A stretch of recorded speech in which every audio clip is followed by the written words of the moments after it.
I wanted to provide a long time, partly because you are all so friendly and congenial, but also because, you know, if I can converse with you, I learn more.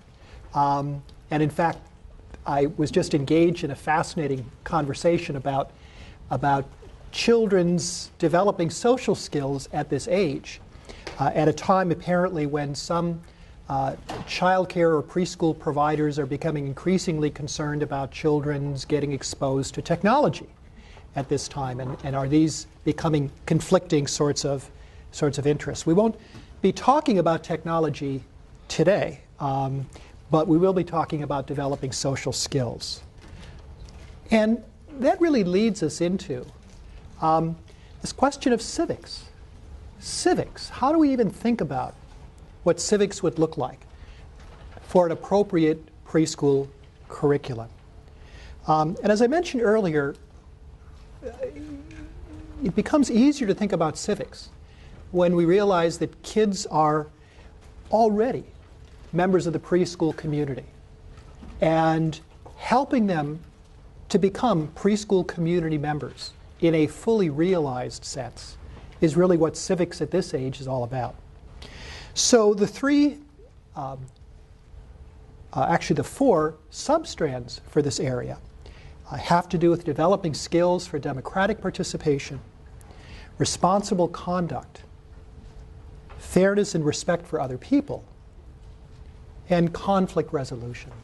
You all recognize that these are not easy skills for preschoolers to master, because they all involve, in common, at a minimum, the ability to balance your own self-interest with the interests of other people, to recognize that others have legitimate needs and concerns that have to be put in tandem with your own. And certainly all of us have had enough experience with young children to understand how challenging that is for them, especially in circumstances where they are deeply committed to what it is that they want or what their preferences are. So I thought I would begin this discussion actually by showing you some video excerpts to provoke your thinking about how this capacity to be a helpful member of a preschool community begins. I'm going to show you some quick video clips of 18-month-olds who are being observed in our laboratory playroom at UC Davis. Some of you have seen these before. And they're part of a study, a series of studies that we are doing. Abby is doing a project with somewhat older kids, looking at helping behavior. Now, to put the context for you, the adult in these videos is somebody whom these toddlers have just met. Mother is in the room but is otherwise occupied. She's there mainly so that the kids will feel comfortable there.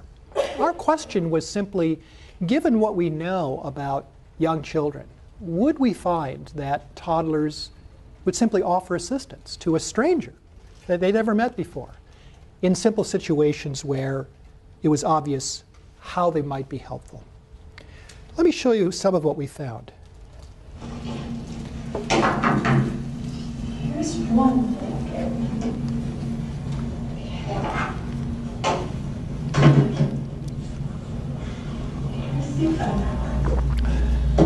Oh. Notice UC Davis on his shirt.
What do you think of that? The children are intelligent. The children are intelligent. More than most? No, they're intelligent children. They're intelligent children. Like children, they're intelligent. Yes. Yeah. Other thoughts, comments about these excerpts? Yes? It was really kind of a natural reaction, an instinctive reaction that when somebody needed something, they were able to read the cue and do what it is. And she also realized that the teacher was not saying thank you, so she was modeling for the teacher. That was very interesting. So you may have noticed that in all the preceding clips, not once did Emily thank or reward or otherwise praise the children for their helping. And it may well have been that this little girl just simply lost patience with that at the end and tried to model the kind of polite conduct that she noticed was missing. Or it may have been that this is a little girl who's perhaps had some prior experience with this, and she was anticipating the thanks that didn't come, as it turns out. And did you notice that beforehand she clapped her hands twice and said, "I'll get it. I'll get it." Okay. Was this behavior surprising? Okay. Yes, Nancy. I'm just thinking that because it's in such a nurturing and safe environment, that I'm sure has something to do with children's reaction in an unfamiliar environment where they're not as comfortable, that they may not have that same tendency. I don't know. Well, I mean, it's interesting, though, because these children had not long been in the lab when these series of assessments began. She had no prior knowledge of Emily. Now, I should tell you that Emily used to be an infant room teacher at the Center on Child and Family Studies that my wife directs before she began the graduate program.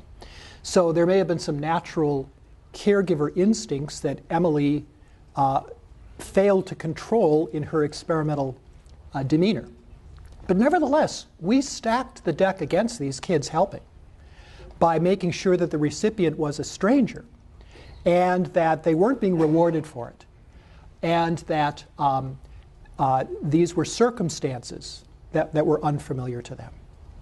And so in a sense, we might have expected to see very little of this kind of behavior, especially in light of our prevalent beliefs in our society that young children, at least children of this age, are egocentric. Yeah? I'm curious about the level of nonverbal prompting, that there were differences in that with the hand and with the sound. I'm just interested in that. Okay, that's a good observation. So, nonverbal prompting. You'll notice that in these instances, Emily showed in at least two ways her need for assistance. She reached toward the fallen object, or she batted the towels against the bin a couple of times. And she looked sad. You may have not picked that up, but she had a sad facial expression. Now, these kids were also tested in conditions where those cues of need were not apparent. Emily did not reach, well, and indeed in conditions where very similar helping circumstances emerged, but the cues were not apparent. So, for example, instead of reaching for the marker and knocking it off and then reaching for the fallen marker, in the other condition, Emily simply capped the marker and tossed it on the floor and didn't reach. Kids didn't help in those circumstances. And likewise, there were circumstances in the clothesline task where she, instead of dropping the clothespin, she simply tossed it on the floor and didn't reach for it. And kids didn't help in those circumstances. So it's not as if toddlers have an innate need to pick up falling clothespins and markers. But they are very sensitive to discriminating social cues indicating when an adult needs assistance and when they don't, even though everything else about the circumstance is exactly the same. Yeah? What happens when there are other children around and this sort of trial goes on? Yeah, well, we haven't done that, nor do I know that any other research has been done with kids of this age, with other kids present. Same conclusion, Abby? Okay. What would you expect would happen? we expect that other kids might be a distraction. We might observe actually with preschoolers the same thing that we observe with adults. We call it diffusion of responsibility. You know, everybody's looking at everybody else saying, "Oh, he's not going to help. I'm certainly not going to help." You know, why should I help? She could do it. We might observe that, but I don't know that anybody has looked at that. Did you go across cultural groups? In this study, we didn't selectively or deliberately set out to recruit from different cultural groups. But Abby is doing a study looking at helping behavior in 4- and 5-year-olds. And she has deliberately designed the study in such a way that she has been recruiting Spanish-speaking populations, which gives us much greater cultural and socioeconomic diversity. And as a result, part of her research team is bilingual, the materials are bilingual. And we aren't seeing cultural differences, are we? Anything else you want to say about that? No, I mean, it seems to be more driven by maternal education or family income than by culture versus. Okay. Okay. Other comments about this? Yes. I'm just struck by, if you're thinking about a child with special needs, how many limitations, different kinds of deficits could get in the way of this kind of thing. Yes. Everything from physical to social deficits. Yes, exactly. So this is one of these instances in which children with special needs may be at a particular disadvantage. I like to show these videos because they really reflect what is a theme for this next part of our conversation this morning. And really reflects, I think, an important way in which our understanding of early childhood has been revolutionized in the last 10 to 15 years. And that is the recognition that the obstacles to responsible, cooperative, helpful behavior that young children face are not obstacles deriving from egocentrism, but rather obstacles deriving from self-regulation. And that understanding that gives us much more profound insight into how we can help children along in an early childhood classroom. And it also gives us insight into the resources they have that we can build upon that we might not have thought they had. The obstacles to responsible, constructive, positive conduct are not related to egocentrism. They're related to self-regulation. And if, as in this situation, we create contexts in which children understand the need for help, because they're obviously very sensitive to the adult's cues in a non-egocentric way, if they can do something that is helpful, which is why the tasks are so simple, and in which other demands that could conflict with their behavior are eliminated, we find that even children at an age that we earlier had considered most egocentric can act in a surprisingly positive way. And that is why this kind of a video clip is an important introduction to our thinking about how children become a preschool community member and how they develop the skills for responsible conduct. If we think about what are the skills of preschool classroom citizenship from this lens, therefore, in contrast to what I think has been the traditional conclusion, that most of these skills are out of reach of young children because they have difficulty being aware of the needs and interests of other children, especially when they conflict with a child's own, we recognize that, in fact, capability is there if we can help them in the self-regulation that would enable them to develop these skills. Among these skills is the capacity for sharing responsibility for classroom rules, such as keeping the room orderly, knowing and cooperating with the daily schedule, and helping others do so. Children do so inconsistently, but much more proficiently as they move through the preschool years. Self-regulatory skill is important to that. Getting along with teachers and other children are among the skills of preschool classroom citizenship. Participating in group decision-making, including expressing opinions, listening to the views of others, voting, knowing about majority rule, and complying with the results even if you feel differently, are some of the skills that children are constructing at this age. If they eventually become members of Congress, this will be a foundation for more effective citizenship than we seem to be having at the present time.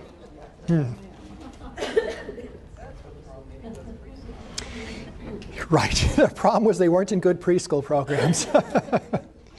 Responding sensitively to the feelings of others and respectfully of others' goals and desires. The obstacles here may not be that children are egocentric. In fact, the obstacles are not that they're egocentric, but rather being able to have that capacity for self-regulation that includes the flexibility to hold in mind both what I want and what others want. Learning how to resolve conflict fairly and peacefully through bargaining, compromise, negotiation, turn-taking, and other cooperative strategies develops remarkably during this period of time. Included among the skills of preschool classroom citizenship are participating in group problem solving and brainstorming, such as what might happen during circle time. And finally, recognizing the early childhood education setting as our place for which everyone is responsible. I captured this expression from a story told by one of your colleagues who was describing at the end of a long, joyous day of play. It was time for cleanup in a classroom that was a wreck because of all the good times that they'd had. And so she began singing the cleanup song and sent children out to put things away, and she turned around and discovered a 5-year-old immobile next to her. And she said, "Jake, why aren't you helping to clean up?" And his response, and you can anticipate where this is going, was, "I didn't make this mess. Why should I help clean it up?" To which she reminded him that, in fact, this classroom was our space. We are all responsible for keeping it neat and tidy. And off he went. That's part of preschool classroom citizenship.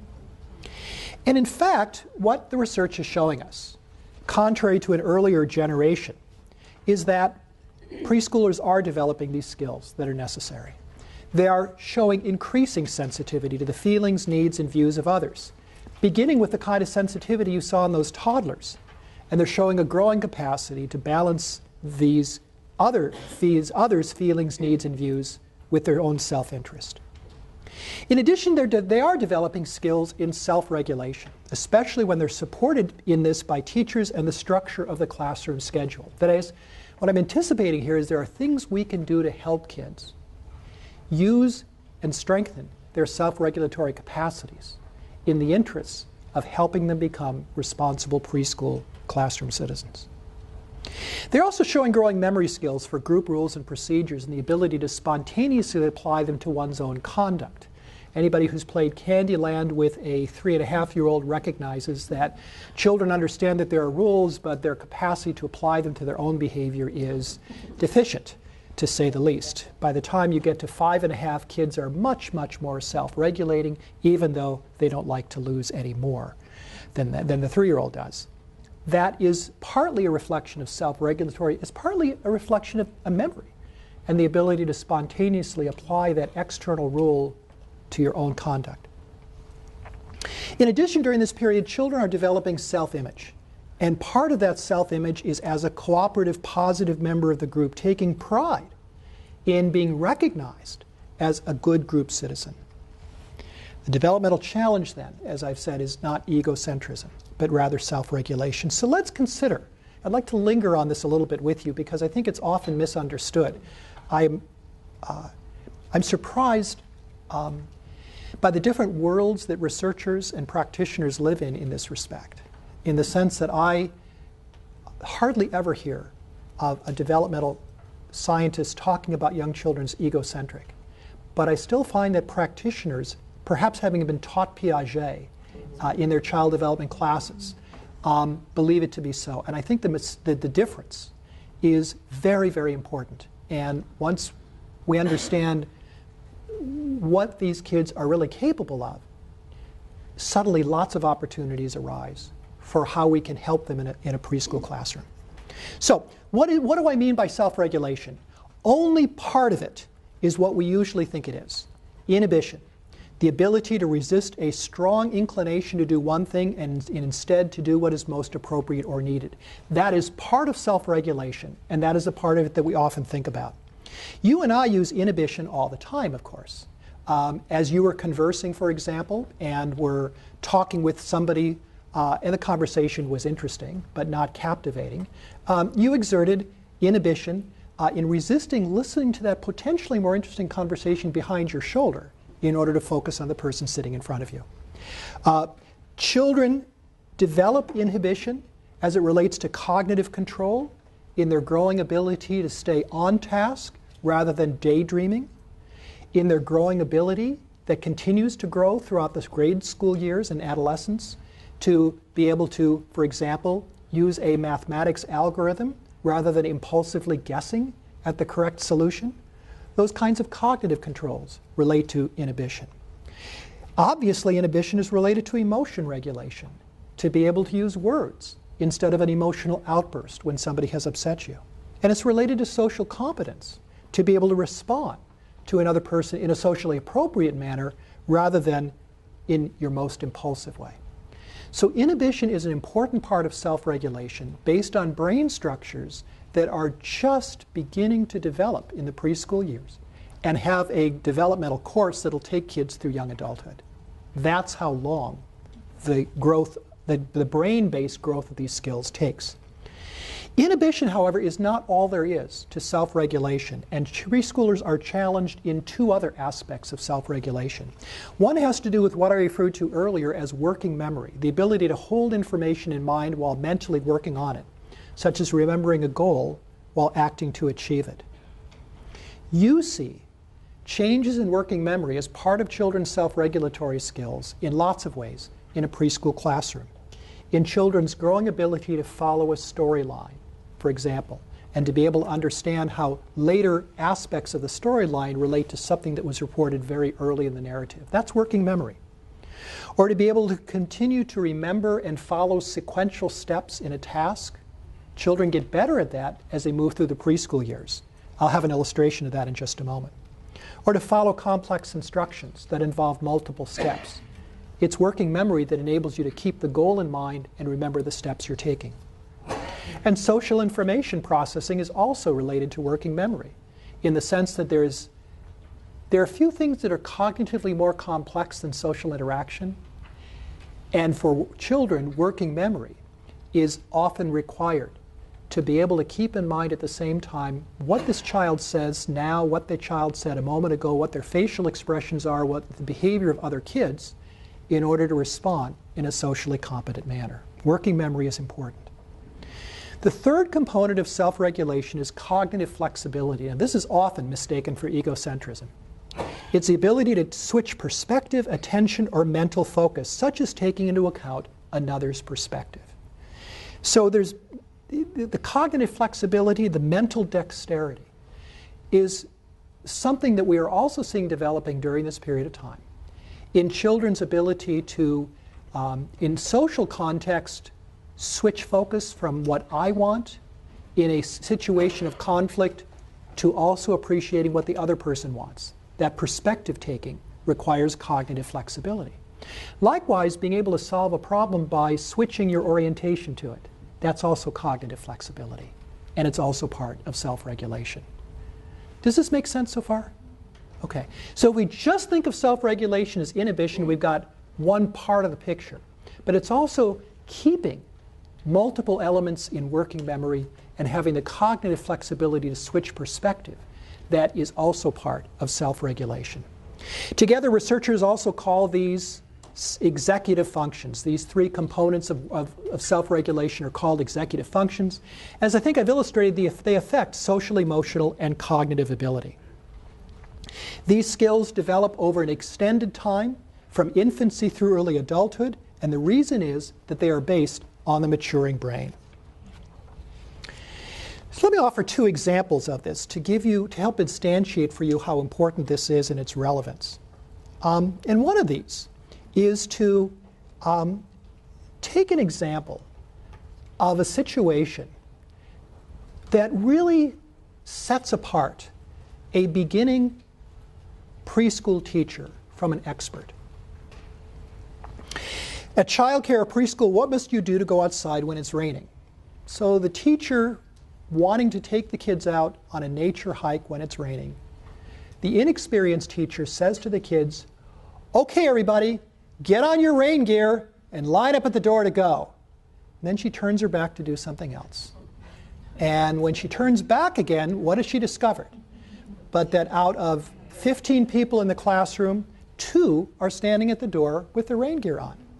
5 are at their cubbies in various stages of undress, having forgotten why they did this in the first place. And 10 others have forgotten the whole task and are back playing something that is more interesting to them. Okay. Well, what was the problem? Did the kids not want to go outside? Are they being uncooperative with the teacher? Are they being resistant and defiant? No. The instruction was far too complex for the working memory capacities of these children. Because after all, what do you need to do to go outside when it's raining? Well, first you have to finish your activity and put things away. Then you have to remember to go to your cubby and put on your rain gear. And that involves, of course, first taking off your shoes. To take off your shoes, of course, you've got to sit on the floor. Okay, once you're on the floor, then you pull off your shoes, you put on your boots, then you stand up, put on your hat and coat, and join other children and teachers at the door. And if you're a 22-year-old beginning preschool educator, you might think, of course, kids can keep all that in mind and follow them in sequence and be ready to go outside. The experienced educator would approach this task how? One instruction at a time. They could do one instruction at a time. Good. Use it as a song. They could do it as a song. Okay. That's a good way of doing things. Okay. But you essentially you scaffold children's memory. You structure it. You provide assists for their memory, realizing that if you overload it, kids, despite their best efforts, won't be able to be cooperative. And of course, the experienced teacher knows that this is because of the slow development of a part of the brain called the dorsolateral prefrontal cortex. Every preschool educator knows this. This is a part of your brain, part of the frontal cortex. Frontal cortex, by the way, is the newest and most complex part of your brain. It's a part of your brain you cover if you put your hand over your forehead.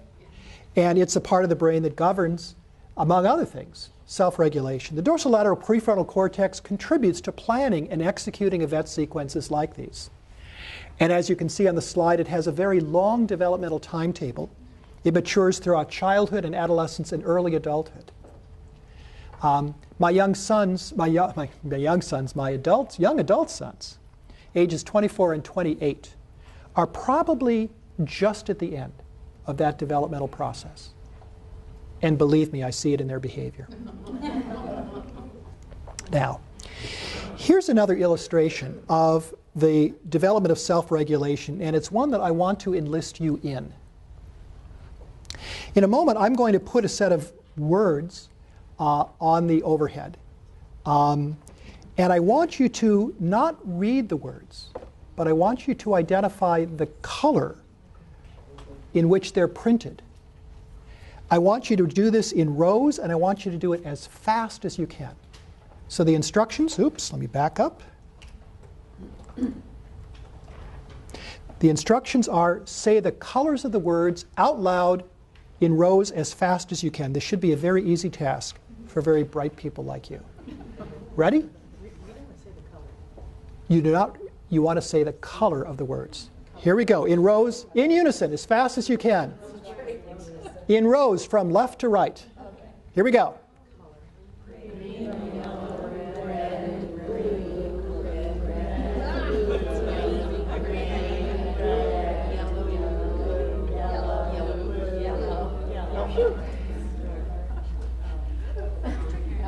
That wasn't easy. That was hard work. So what happened? Which side, the words on the left or the words on the right, were the easiest for you to do? And why is that? Because the meaning of the words was consistent with the color of the type, right? But your task was to identify the color. Why were the ones on the right so hard?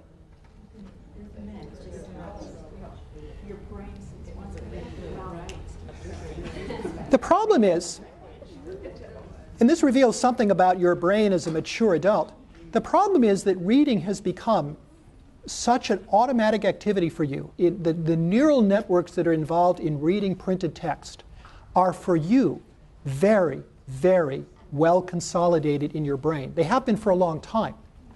As a consequence, it's hard for you to look at printed text without automatically reading it. And if you don't believe me, try it.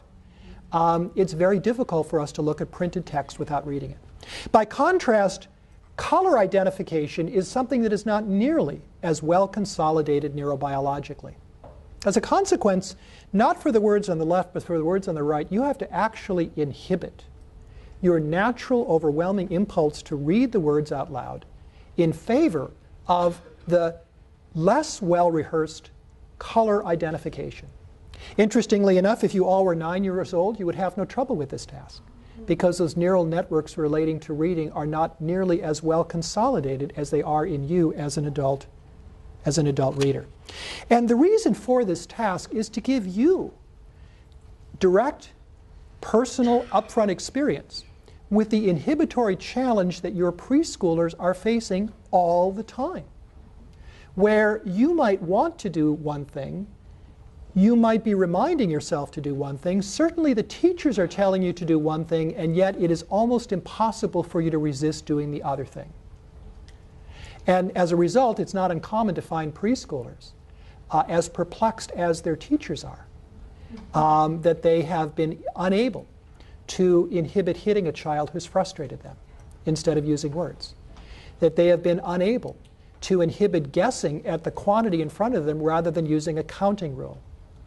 That they have been unable to inhibit being distracted during circle time even though they know they should be paying attention to the song that is being sung.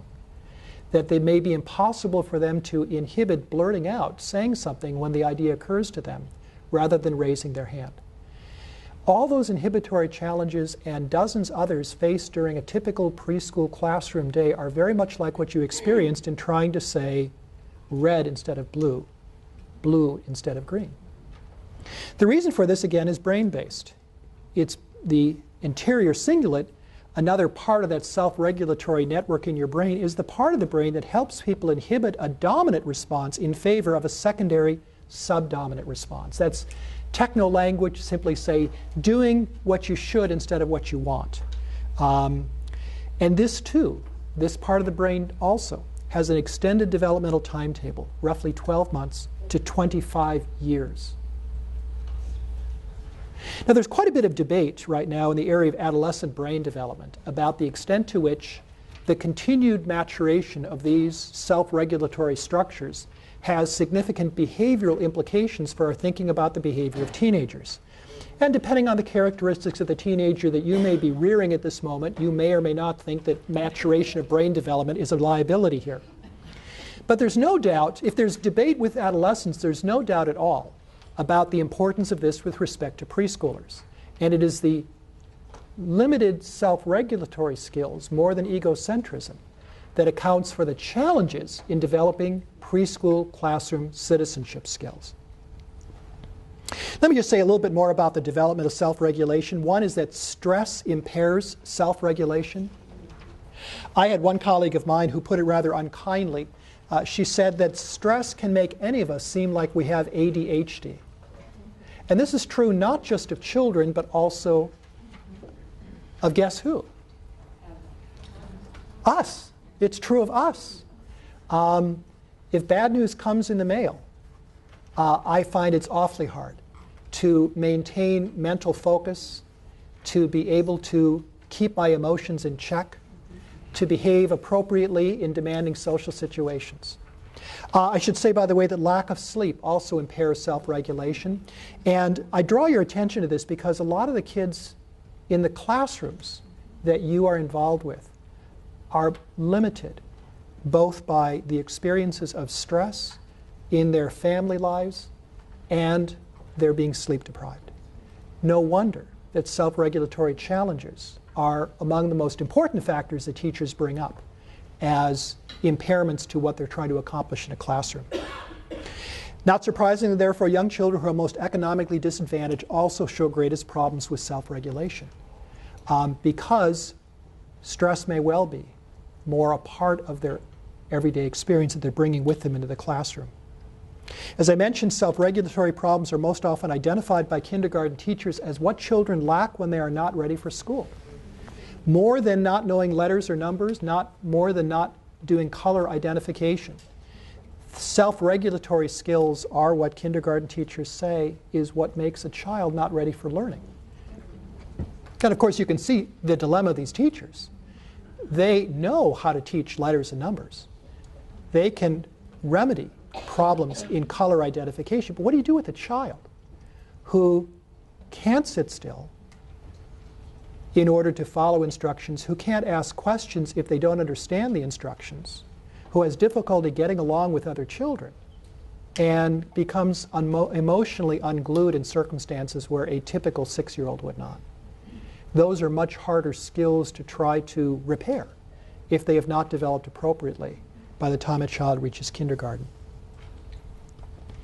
And therefore, self-regulation is a challenge, some might say the primary challenge for children in developing skills of cooperation, responsibility, and conflict resolution. How do we help young children develop self-regulatory competence? I'm now shading into curriculum frameworks, but I'm really using this as a segue to thinking about preschool classroom citizenship, because I would argue that a lot of how we help children develop preschool citizenship skills is founded in part on how we help them develop self-regulation. And it's really not helping them develop self-regulation in some accelerated sense, so much as it is helping that poor anterior cingulate do its job as best it can at its state of immaturity by providing environmental support. So the kinds of things we look at is to ensure that expectations are developmentally appropriate. You know, a 3-hour circle time, for instance, which does happen, or a 45-minute circle time, you know, is not developmentally appropriate if you are thinking about what children are capable of at this age. To guide children by telling them what to do, what not to do, do you see why this is not just good advice, but it's brain-based? What not to do invokes the anterior cingulate, inhibit. But instead, if you're telling children what to do, it's much easier to enlist brain processes to enact a positive conduct.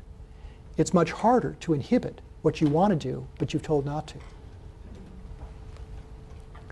Helping children through transitions, which are the great self-regulatory challenge of the day, and planning for them, giving children anticipatory warning. Remember, they've got scripts. Scripts can help them in that anticipatory learning, planning as well for transitions.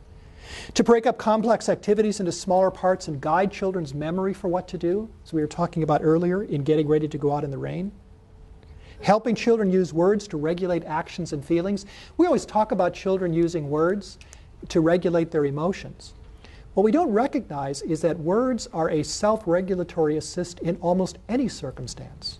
So if a child, for instance, is learning to count or is trying to learn to apply counting rules, and we are wanting them to do it rather than impulsively guessing at the quantity, if we have them verbalize their counting or counting rule, the very act of talking helps to put a curb on the impulse to guess. Likewise, if we're asking them, if we're hoping that they'll be cognitively focused as we're engaged in a nature project, to have them narrate what they're doing and why can be a powerful assist to that cognitive focus. And even in the area of emotion regulation, what researchers have discovered is that part of the reason that children using words helps to manage their emotional outburst is because when children are trying to search their memories for what words they can use, that redirects cognitive resources from their focus on why they're so upset in the first place. It's almost as if you've got this toddler, or this young child who's been offended by another child, and they're getting upset, but they're trying to figure out what words to say to tell them that, and it just calms them down because of the mental effort to mobilize your vocabulary in the first place. So words are a powerful self-regulatory tool. To create a predictable but flexible daily schedule that encourages self-control by balancing active with quieter periods and gives children opportunities for a timeout. Sometimes when kids lose their citizenship skills, it's because they're overtired, it's just been a little bit too busy a day, and regrouping may be the best assist to helping them do so. And then all of us to model self-control and consideration for others, again, with explanations. Now, I haven't said a lot so far about specific achievements in preschool classroom citizenship. But I have really told you most of what you need to know about the challenges that children face and also the developments that we see in this period as self-regulation grows. So consider the substrand skills for democratic participation. At age 48 months of age or thereabouts, children identify themselves as group members. They are willing to accept their responsibilities, to do the right thing, to clean up when asked to do so, to get ready for snack time and so forth. But they have difficulty consistently cooperating in these tasks. Assistance is required, the descriptor goes, in coordinating personal interests with those of others. Not because they're egocentric, but because they may be limited in the cognitive flexibility to recognize that even though I find this play activity completely consuming, there's a teacher here who wants me to get ready for snack time. By 60 months of age, that anterior cingulate, that dorsolateral prefrontal cortex have developed enough that children not only have a better understanding of group processes, turn-taking and so forth, but they can more reliably participate in them. Although I want to emphasize here that all the developmental processes we're talking about continue to grow throughout the grade school years. Indeed, they continue to grow throughout adolescence. We're just helping children take their baby steps as their brain-based capacities for self-control are developing.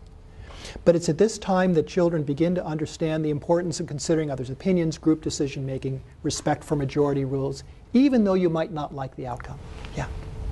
So in the framework, how are you going to address, for example, the voting? When you're talking about a song, that works really well. When you're talking about a dominant group of children in a classroom voting someone out of being able to play, Yeah. or when you're talking about a child who does need to do something differently, and yet the rule is not to do that, but understanding that some people's needs are different. Yeah. Right. At the same time as why they need to consider to be part of the group. I mean, I think that's very tricky. Well, I think what we're recognizing, and one of the things we emphasize, is that nobody would mistake any classroom for a full democracy. Believe me, my university classrooms are not democratic in most any sense. And so we are giving children an apprenticeship in democracy by choosing to have them vote on issues they can vote on and not having votes where it's not appropriate or not relevant. Naming the classroom pet is a good idea for a vote. Deciding whether we will have snack is probably not.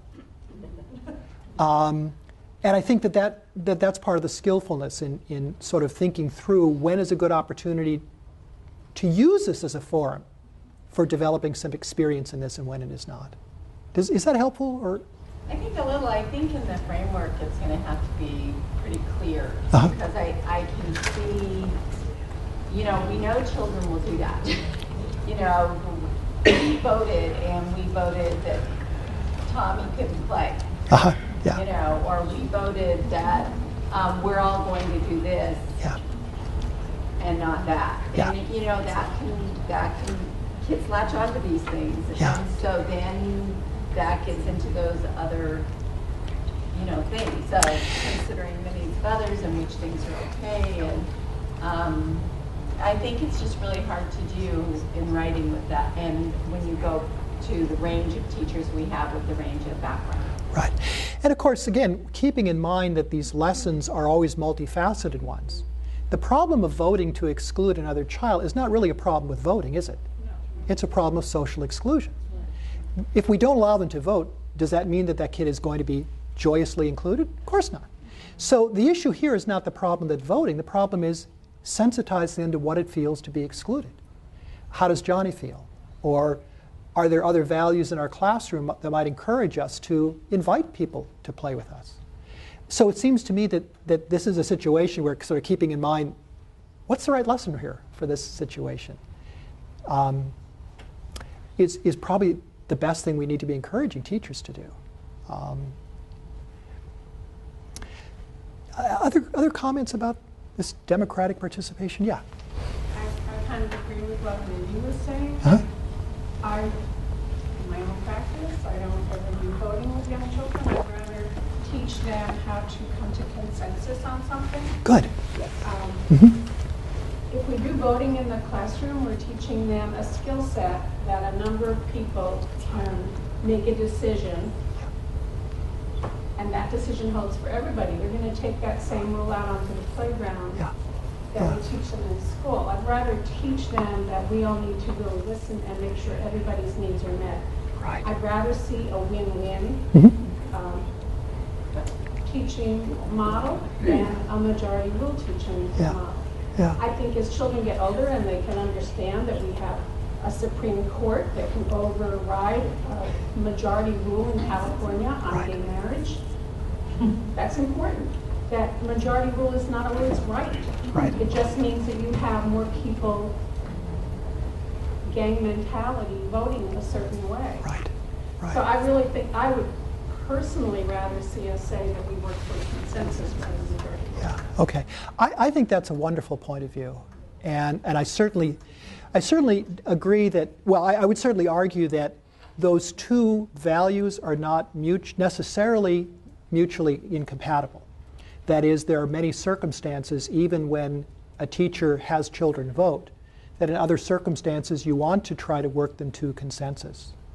And I think that's, again, might be a situation where if one does want to do voting, one chooses the arena very carefully in which to do so. I think the examples we use in the curriculum framework have to do with things like choosing a name for a class pet, where there can be disagreement. And it's not a disagreement over value. It may take a lot of effort to reach consensus or not, and maybe consensus in a circumstance like that, if it can be readily achieved, is a good thing to strive for. But as opposed to voting on things that relate to people's well-being, where our values, in a sense, trump the democratic process. But I think that we can strive for both. But I also appreciate teachers who want to work toward that classroom harmony where you don't have what some call the tyranny of the majority. And I think that's perfectly fine. So voting is one of the skills of democratic participation that we talk about here that a preschool classroom can be an arena for. Not everybody has to. Yeah. I was going to say a good rule maybe in using the voting. Right. It's just like when you use choices with children. You don't give them the choice unless there's a choice to be had. So you use voting when it's appropriate. And I do think children do need to experience disappointment. Yeah. My own son, I tried to keep everything so perfect. He's 26 now, and he still has a hard time with disappointment. Okay, so, you know, if you keep everything so kind of perfect, I'm not too sure that helps. Right. So, I know in my son's case, it did not help him. Hard. He's still 26 and still comes to me, and disappointment's very difficult for him. And I guess one of the things that I see here is that this is one of those areas where sort of teachers need to be conscious and articulate about the values that they are wanting to support in the classroom. That I certainly respect, and Mindy, I appreciate you bringing this up, that one may want to be sort of a consensus building, make this a consensus building experience for kids and leave the voting for another time or another classroom. But I think that the bottom line here that we agree on is that if voting is used, one has to be very thoughtful about the context in which that occurs and with helping children understand the consequences of a majority prevailing. Okay? Yeah. Just to comment on consensus as a concept, I think with trying to get consensus, there is pressure that everybody should think the same way somehow. And so you could also say that it doesn't respect people having divergent views. So saying that we can disagree is also an important value. Yeah, yeah. Okay, good. Ready to move on to the next substrand? This is good. No,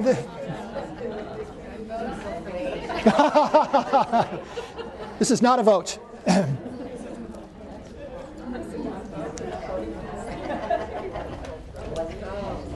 When we talk about responsible conduct, we see a similar story. That at around 48 months of age, children in their 4th year want to cooperate.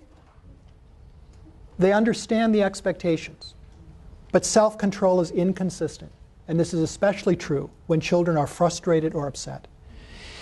By the end of the 5th year, kids are much, much more reliably responsible, often without prompting. I think there's an example here of beginning to gather materials for an art project without being reminded by the teacher. And children can also enlist others in that same kind of responsible conduct. Telling another child to put away blocks when snack time is announced, indicating that cleaning up before eating is a rule. Now, sometimes kids are much more assertive in monitoring and regulating others' behavior than their own. There are ways of addressing that. But what it's reflecting is a real sea change in being able to use an expectation and more spontaneously be able to apply it to one's own conduct and that of others, whereas the younger child needs adult assistance in doing so. With respect to fairness and respect for other people, children of this age in the 4th year are already adept at responding to people's feelings, in providing simple kinds of assistance and sharing, in turn-taking, for example. Again, a very non-egocentric capacity to do so.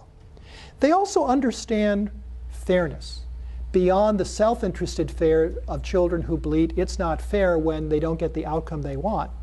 Kids are beginning to develop an understanding of fairness as it relates to keeping things going well in the classroom, that certain things are fair for everybody, not just for me. And that understanding fully emerges more in the 5th year as kids show greater evidence of being able to coordinate their personal desires with those of others, which promotes sharing, turn-taking, joint problem solving, especially in circumstances where there's conflict. Suggest taking turns with several children who want to get on the swing would be an example of that. And finally, conflict resolution. I'm reminded, by the way, that one of the obstacles I had in our pushing forth on the social-emotional foundations, we had in our substrands relating to peer relationships, conflict resolution, and I had to convince certain review panels that yes, children do get in conflict. And it's not saying a negative message about kids that they do. It's simply acknowledging a reality. What is important is that their skills of resolving conflict do develop. In the 4th year, you can see simple bargaining, but they're easily frustrated. Adult assistance is most often needed, especially when children's conflict is accompanied by getting upset. By the 5th year, you're seeing much, much more sophisticated conflict resolution strategies, negotiating, compromising, finding cooperative solutions. And again, it reflects a certain measure of social knowledge and awareness, but what it's also reflecting is a self-regulatory ability in almost all the aspects of self-regulation we talked about. Inhibitory control and being able to resist the impulse to insist on your own way. Cognitive flexibility to appreciate what another person's desires are, as well as keeping yours in mind. Working memory to be able to plan and enact a cooperative solution that recognizes both parties' interests. So with this in mind, how do we help young children become better classroom citizens? Well, create regular classroom meetings when problems and solutions can be discussed, and the group shares decision-making in one of a variety of ways. Circle time is often a good forum for that. To model and encourage an inclusive classroom environment that values different backgrounds and respects different viewpoints. We're going to talk more about that as we move on to thinking about culture. To acknowledge the emotions involved in group decision making, especially when one is in the minority. That's where cooperative consensus can have a benefit. But when there is a vote, such as a classroom pet, to recognize that not everybody gets its way, and that doesn't feel good. To reinforce responsible conduct, and when it does not occur, redirect children's actions toward more appropriate behavior. To use descriptive language to help children make sense out of conflict and converse about the wiseness, fairness, and respect. It's another of those instances in which what may be implicit in our own understanding of simple rules of group conduct are not necessarily obvious to children, and this is where language can be helpful. In talking about, for example, there's a difference in circle time when one child arrives late. There's a difference between saying, can everybody back up one spot so we can have room for Jose? Between doing that and saying, can everybody back up one spot so we can have room for Jose because we want everybody to be included in circle time. And it takes some intentionality to think about including the rationale, but that rationale may not be as obvious to the children as we'd like it to be. And finally, to coach children in their peer interactions, particularly during conflict negotiation, and to teach constructive social skills.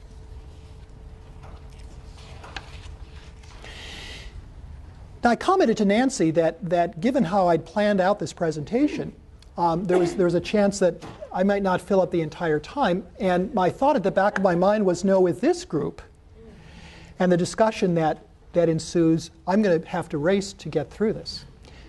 Having said that, let me pause and see. Other comments or questions about participation as a classroom citizen, about things that we can do to help kids kind of enact those skills that help them get along with others, to provide a foundation for that understanding of civics that will become more formally taught when they get into the K-12 system. Is this helpful, what we've talked about? Okay, yeah. The thing that keeps coming up for me is personality and a child's individual propensity that they seem to be born with. Yes. And so I was just thinking and applying that to your question, that if you encourage those children who seem to naturally do this kind of behavior, to have them explain. Yes. So that the other children who aren't inclined would hear from a child's perspective what they're doing and why they're doing it. Yeah. Well, that can work if kids are relatively calm. If you're in a conflict situation, or in any other kind of sort of authority-oriented situation, the risk here is that one kid actually gets mad at the other for then trying to change their behavior. What your comment made me think of was a practice that some of you may have heard. I heard it again from one of the teachers that you work with, about a peace table in the classroom, where kids have to go to work out their conflicts, to come up with their own solution. And what I like about that is the idea that kids are encouraged in a developmentally appropriate way to figure out their own solution to a disagreement, so that it does not become the matter of appealing to an authority, namely the teacher, but they're coming up to their own resolution. And that's something that 3 and 3.5-year-olds require a lot of adult structuring to do, but you can send 5-year-olds by themselves and have them come back when they're done. And I think that's part of what you're thinking about as well. Yeah. Good. Anything else? Okay. Yes? I was just going to say, I was thinking about the kid that is always in the minority. I'd like for something to do with that, but I have 5 brothers. Or I'm going to own them. Yeah. I don't like how this someone in my house. Yeah. Not really. Yeah. But I think we need to be sensitive to if the majority. Well, I think what happens is it can be really easy for a white middle-aged woman to assume all the children want to do it exactly my way. Right. And truly not be respectful of a Yeah. Now Yes. you want it, is it quite so articulate? Yes. Yeah. So we're really now shading into something that is at the borderline between being a responsible preschool classroom citizen and values relating to inclusiveness and respect for everybody.